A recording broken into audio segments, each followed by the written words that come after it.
Hello, beautiful humans. This is Alicia from Ethical Wellness Programs, and you are listening to the Heal in Motherhood podcast, the show that combines the science of the mind-body connection and trauma research, along with spiritual teachings and practical tools to help women heal their lives from the inside out and reclaim their inner goddess, while showing up as the person, parent, and partner they came here to be.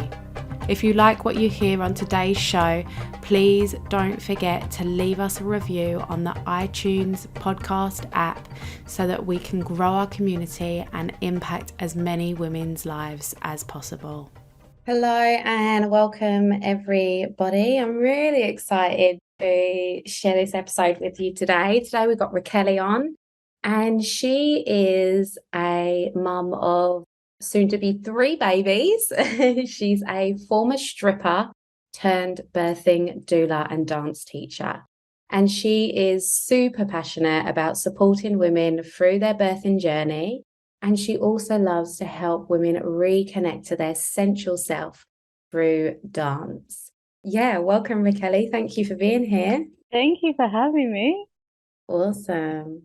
So I'm super excited to have you here today because we connected through your Mother Deep Immersion program, which is like, well, I'll let you explain it. What is the Mother Deep Immersion program? What is that?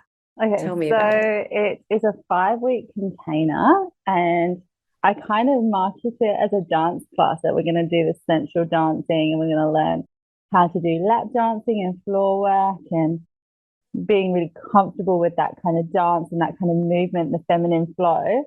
But really, it's 5 weeks of sisterhood and 5 weeks of connection with yourself and with other women, and being able to share stories about your sex life and where your sex life is at postpartum, or, you know, after a couple of kids. It's where you can share anything judgment free. We have a cacao ceremony, we do a womb healing, and it's so much more than a dance class, you know, like, as you know, from our 5 weeks together, like, we didn't do any dancing for like the 3rd week because there's so much to unpack around our own connection with our bodies postpartum. And, you know, and it's not, I think all women go through different experiences with their sexuality and their sensuality and their bodies. But, you know, we have to unpack all of that before we can just start doing this dance, because I can easily teach anyone to do a lap dance, but you're not going to walk away with that connection that you need to be able to actually put that into your everyday life and be able to be confident in your body and feel yourself again, I guess. Yeah. I love how you describe that because, yeah, for me, it really was that connection and that sisterhood. And it came at the perfect time for me because it was something that I was seeking and I didn't know I was seeking it. It was like, it was such a pleasant surprise because I feel like you go to so many different healing things, you know, whether you've been to the yoga classes or the cacao ceremonies or breathwork sessions or whatever it is, and you do it as a group, but that really takes the focus, where I feel like what happened at your program with your classes, and we did it over 5 weeks, which is perfect, it's amazing. But we really actually did get to know each other. It wasn't like this sort of fake sisterhood of like, oh yeah, we've known each other 5 minutes and now we're all going to be best friends. You know, it was 5 weeks that we all saw each other every week and connected. Yeah. And, you know, we spoke about motherhood, we spoke about parenting, we spoke about our kids, we spoke about our bodies, we spoke about sex, and we spoke about all of these things that I don't really speak about with friends. You know, we speak about surface stuff, whatever it is, which is definitely something I value. But this was really, like we say, a deep immersion, not just, you know, that dancing level and reconnecting with our bodies, but also on this sisterhood and connection and totally. just feeling really seen. And you really allowed that space for everyone to be seen and heard. I feel like, you know, I've been to things before where people, you just kind of get moved along and it's, you say you're sharing a bit, but everyone, it just felt comfortable and natural. Yeah. And like I've known you girls forever.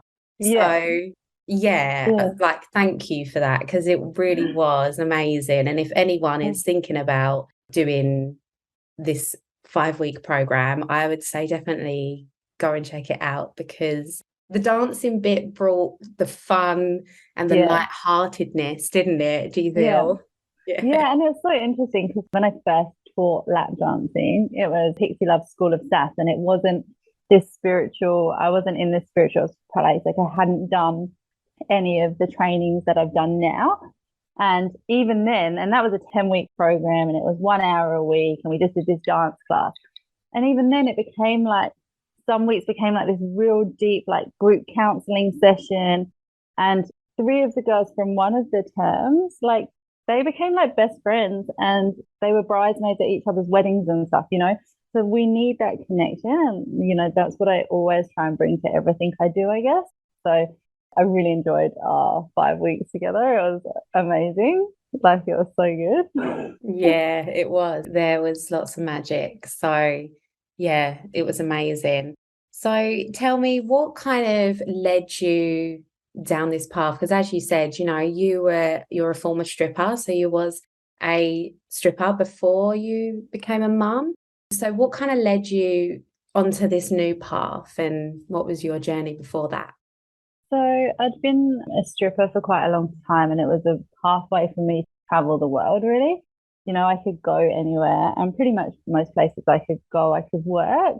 And I was really confident in myself and in my body. I was always very in touch with my sexuality and who I was as a woman, and, loved sex, loved self-pleasure, loved all that stuff. And I was very confident in that. And then after Mila was born, my eldest, so while I was with her dad, I didn't strip. I was stay-at-home mum / his PA, and I was more corporate.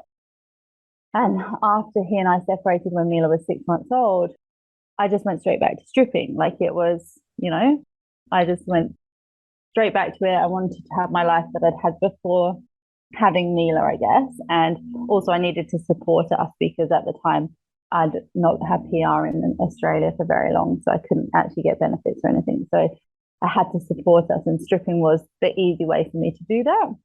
And then in 2020, COVID hit. And I guess even before COVID hit, I was kind of questioning, like, what am I going to do with my life? I'm a mom, I have this child, and I'm a single mum in Perth, and what can I do? And I'd heard about a doula when I was pregnant with my eldest, Mila, and I'd had a really traumatic birth experience with Mila. Okay. So I started researching what a doula is and what a doula can do. And I looked at some different courses. So I did my womb magic healing course, I did conscious counseling course, and my doula training. And all of that kind of encompassed everything that I, wanted to share and help with women. Like I really am women focused. I guess everything I've done since I moved to Perth has been women focused. I started a Facebook group for women to make friends, and everything was women focused. And then while I was doing my doula training, decided one day that I was going home to make a baby. And I made a baby, and obviously with the help of my partner. And through that pregnancy and that postpartum, I actually went through a whole different experience of, I had a really good home birth. It wasn't traumatic. There was a lot of memories in my body about the experience that I'd had with Mila that came up in my birth. And I actually found breastfeeding quite traumatic, and I really struggled with that. And I really lost my sense of self. I felt shameful about who I was. I was shameful about being this sexual person and being a mother. And it was a really difficult time for me. I was really struggling, and I didn't know where to go. And I didn't know who to talk to about it. And I didn't know what I could really do. And I was looking for answers outside, obviously, because that's what we do. We look for answers outside all the time. And I went home to England in May. So just before then, like my partner and I had been talking about me dancing or doing some kind of like going back to stripping, or if there was a way that I could connect with myself in that way, I started dancing again. And I started dancing in that specific way. And I wasn't going to work, but I was dancing at home, and I would take that time to try and give my partner a lap dance or try and like just do it while I was on my own. And I remember someone saying, like, you just have to have sex, like you just have to make yourself have sex and then it will get easier. And I was like, oh, I don't want to do that. Like, it doesn't sound that enjoyable to me. But I started dancing, and then after I came back from England, I've been in England for 3 weeks. I went on another retreat because we love retreats, right? Yeah. And I had 3 nights of sleep, solid sleep. And while I was there, I was just thinking about how important this feminine flow is and how I can incorporate like all of the stuff that I've learned and like that gives me my power and share that with other women. And so I came back and I was like, I'm so juicy and I'm so excited. And I've got this workshop idea that I'm going to bring to life. I'm going to teach women how to give lap dances, and it's going to be so much deeper than that. And then I made another baby. And I feel like it was another kind of journey for me, because I then had to like, I was like, oh my God, like now I have to incorporate maiden and mother again, like together. Like when you came to Mother for that container, I was like, I'd had to go through this whole new journey again of like, oh, can I do this while I'm pregnant? Can I teach women how to be sexy while I'm pregnant? Because my last experience in my pregnancy wasn't that, you know? And then I was like, yes, because we can be maiden and mother together. We don't have to just be one or the other. You know, this whole sexualization of us as women is nothing to do with us, you know, like it's something completely external. Can have joyful breastfeeding journeys and enjoy breastfeeding and enjoy having our boobs touched in sex. It's, you know, and I've had to do a lot of work on that. And so that's why I feel it's so important to share it with other women. Everybody needs to feel comfortable in their body, everybody. And we need to be able to be maiden and mother at the same time. Yeah, That's absolutely. how I got to here. So just for women that aren't really aware yet of what maiden and mother means, would you just be able to explain that a little bit for some of the listeners? Maiden is pre-mother. So maiden is your springtime, your fun time. It's pre-ovulation. It's when you're exploring life and enjoying life, and you're in the prime of your, you know, going out and in summer dresses. I always think of it as like summer dresses and dancing around the maypole and, you know, like that kind of like really like airy time. And then you ovulate and you become mother. And then you are focused on your child, and maiden is pushed aside. And like I thought, and I guess not necessarily thought, but it was kind of an impression I got that your maiden dies, you know, like your maiden dies and you become mother and it's a new chapter of your life. And now I'm thinking, well, why does your maiden have to die? Surely your maiden just evolves. Like it's something that we can take through with us into our motherhood journey.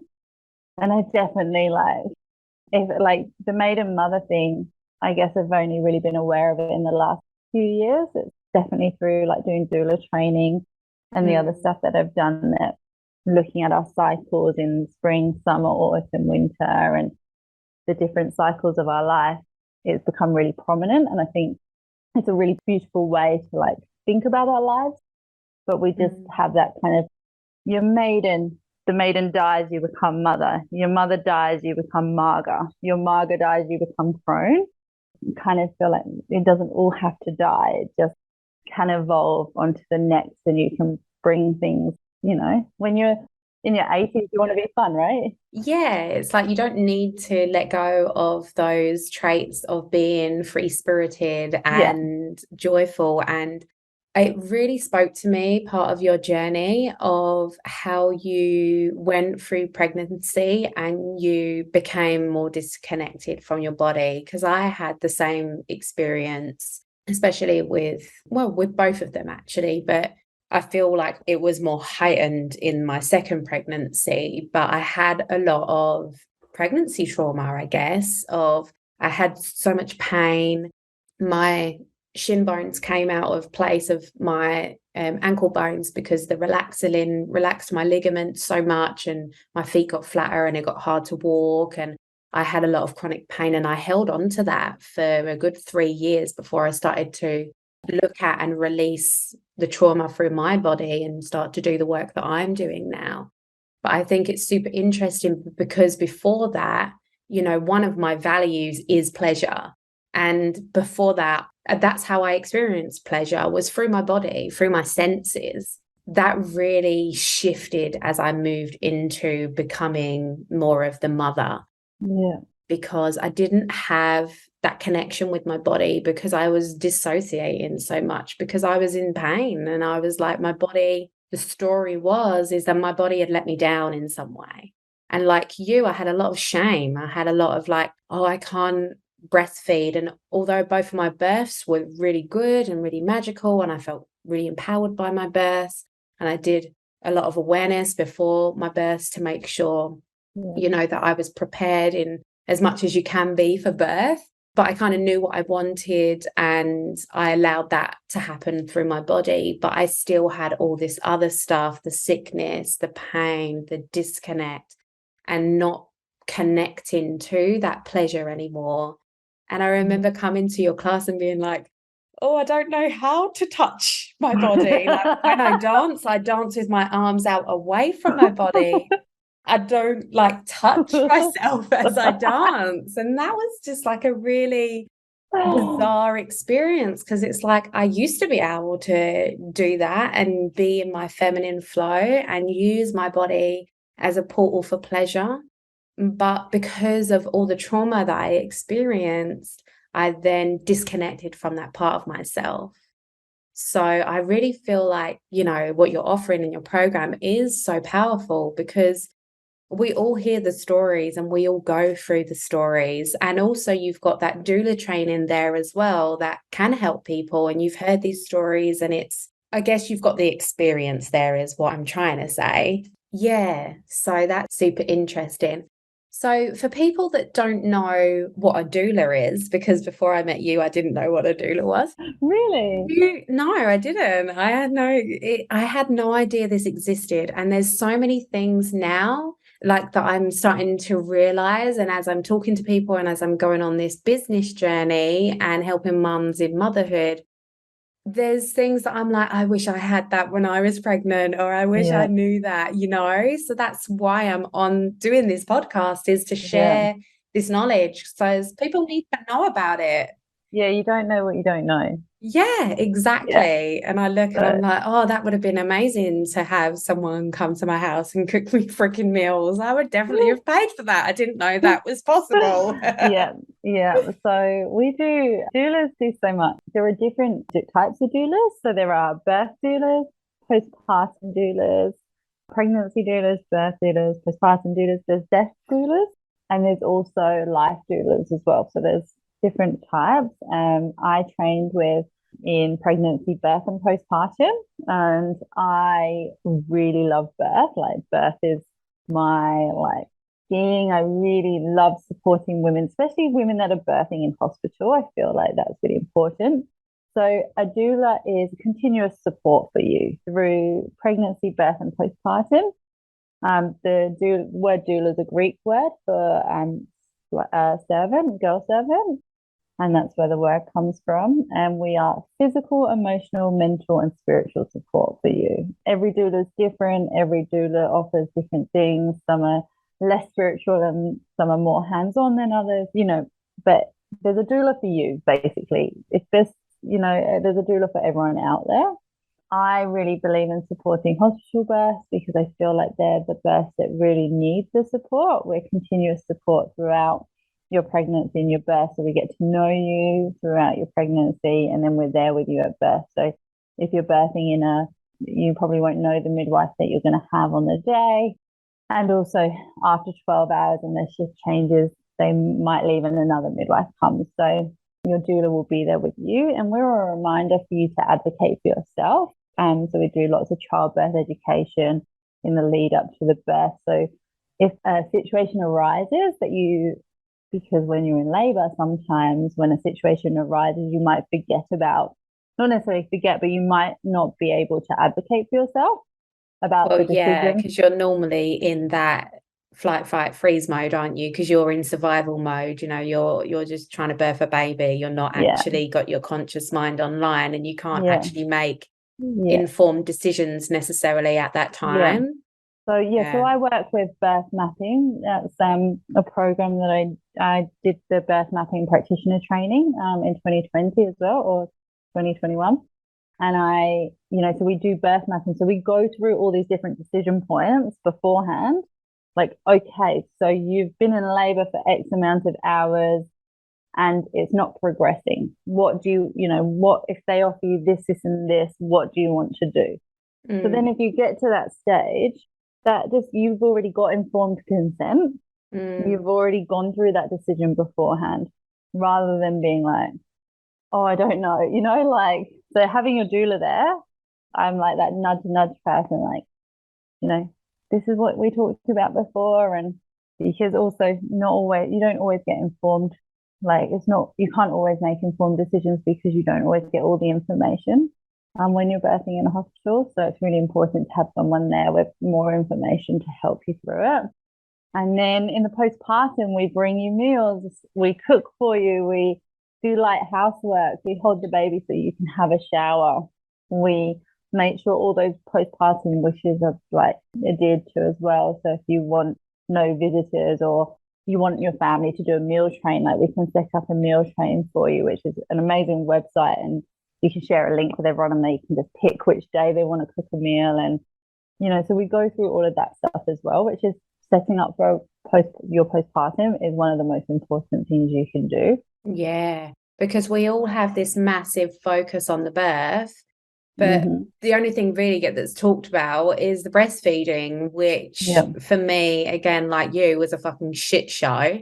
So it's like, I didn't have any support, and my poor husband, he didn't understand what he was meant to be doing either. So he was out in the garden. I was laid in bed with mastitis, with a new baby, like 2 weeks in, already been to the hospital twice. And my partner was out in the backyard making a DJ table. And it's like, my midwife came in and she was like, what is going on here? She was like, you need to get this woman to the hospital. She's not well. When was the last time you checked on her? And he's like, oh, about 4 hours ago. But like you say, you don't know what you don't know. Yeah. And if we're not preparing men to look after the woman postpartum, they're not going to know. I didn't know myself what I needed. I just thought I would have the baby, and 2 weeks later I'd be out with lunch dates with the girls on a lunch date, taking the pram out for a walk. That's what I thought. I didn't realize how it was going to change my body and how much pain I was going to be in, and the process of healing all of what's gone on. And I didn't think about any of that. And like, for me, I watched my mum, like, her last pregnancy, I was in year 6, so I was like 11 years old. And I watched my mum go through this pregnancy, which didn't seem to affect her in any way. Like, she played sports all the way through. Like, she was playing golf, like, she was playing football. She was just, like, full on living life. She labored at home amazingly, went into hospital, popped this baby out. Well, it came to my soccer game like the next day. Like, I never even, like, she made it look so easy. She made it. And I said to her when I went through my first pregnancy, and I was really ill in my first pregnancy, and I was in hospital, I was like, you set me up to fail. You set me up to fail. I thought that it was going to be easy, and it, it really wasn't. And then with men as well, we don't teach men very well. There's not a lot of men teaching men. Your doula supports your partner as well. We're a real team. It's not like pushing your partner out of the way. It's about supporting your partner. What you'll find is, like, when a doula starts to do some kind of hands-on thing, like, the partner then is like, oh, I can do that because you've shown me how to do that before, but they need that reminder. Yeah, or that permission, even just that permission to be like, okay, she's okay Yeah. for me to do that. Yeah. Yeah. And with like my partner now, like he's only ever seen a home birth, like he's really lucky to have only gone through that experience. Mm. He's part of a dad's group and they talk about lots of men's subjects and stuff that, like trauma in the birth space for men. And so my partner and I have been working together to kind of do a doula for dads. And like my partner's gonna do childbirth education for men and like from a man. I love that idea. I've got goosebumps. That is an amazing idea, honestly, because it's so freaking needed. Because, Yeah. like, in the birthing space, honestly, Stephen was my doula. He was my biggest advocate. And he was like, he had an argument with the doctor. I told him to leave. He was like, she doesn't need you. You need to leave. He's got a good voice, But yeah, like I said, after the birth, there was a lot of not really knowing who should be doing what. Yeah. And, that was our lack of Yeah. communication as well. And where we were at in our evolution of our growth of our relationship as well. Because I, Yeah. at the time, didn't think I had needs and definitely didn't know how to speak up for my own needs. So, and this is why motherhood does bring about this healing, transformation, and change. It is the catalyst for growth, because otherwise everything's just going to fall apart if you don't grow. It asks that of you, it is that initiation. It's like, come on, you got to learn how to support yourself and stand up for yourself and communicate.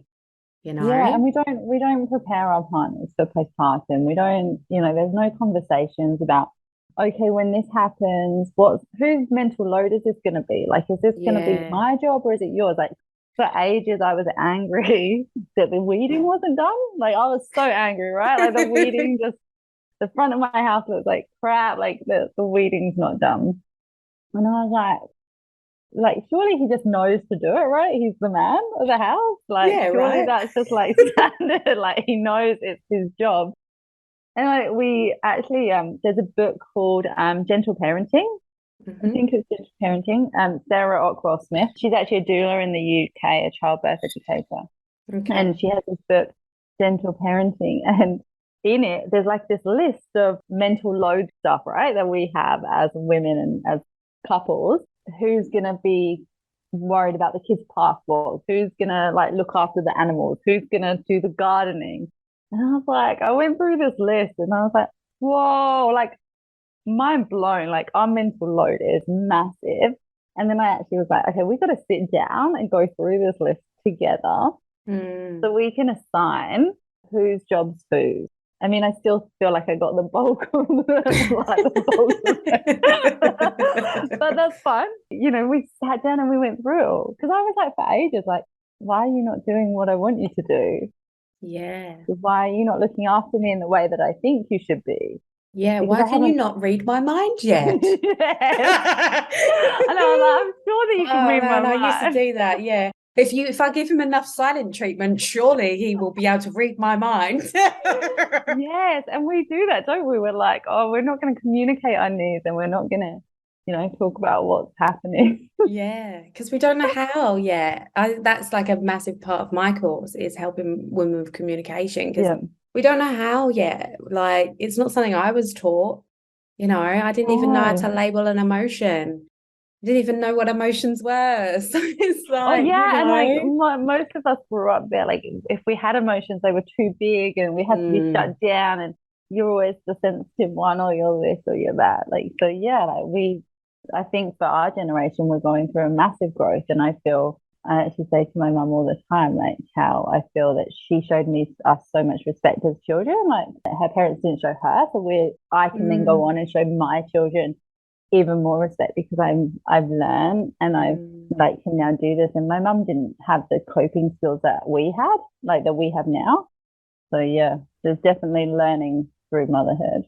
I just saw my baby at the window. I was like, oh, love that. Awesome. Well, how can people get in touch with you? How can they follow you? How can they connect with you? I'm an open book, really. I have Instagram, I have Facebook. And what's your name on there? It is on Instagram. It's Rachelli.thenakeddoula.per. Okay. So it's probably the easiest way. I have got a website, but it's in the middle of being rebuilt at the moment, and it's www.thenakeddoula.com.au. Okay. It's being rebuilt, and I'm behind in handing in my copy for it. So Okay. That's all I'm right. like, I've got to finish that. Finish Yeah. what's that. Well, I And can put all of the information into the show notes for yeah. everyone. And when is the Mother Deep Immersion starting? So the first one of this 5-week container is on the 30th of October, and it runs every Sunday morning from 11 a.m. till 1 p.m. through November. And whereabouts is it? It's in South Perth at On Sacral Ground, a holistic Okay. healing venue. And it will be my last one before I go on maternity leave. So it will be my last one this year. This next year, probably. I probably won't do another one next year. Because I'll probably be on maternity leave. So yeah. So if you want to do Awesome. this, if you want to jump in, this is the time to do it. Yes. Yes. Awesome. And what about with your doula stuff? Are you going to be finishing up around the same Yeah. time with the So doula yeah, stuff, so or? I actually have a birth client booked for she's due at she's due on my birthday at the end of December. So she'll probably birth in January. So I am available for birth mapping sessions. I'm available for womb healing sessions, Reiki, so much stuff I'm available for the end of the year. So if you want to work with me, birth mapping is a really great way to work with a doula if you don't want a doula to be like in your space, I guess. Or you feel like you can't afford a doula, birth mapping is a really good thing to do because it gives you all that informed consent. It's really helpful. My womb healing can be done in person or on Zoom, but I prefer to do things in person.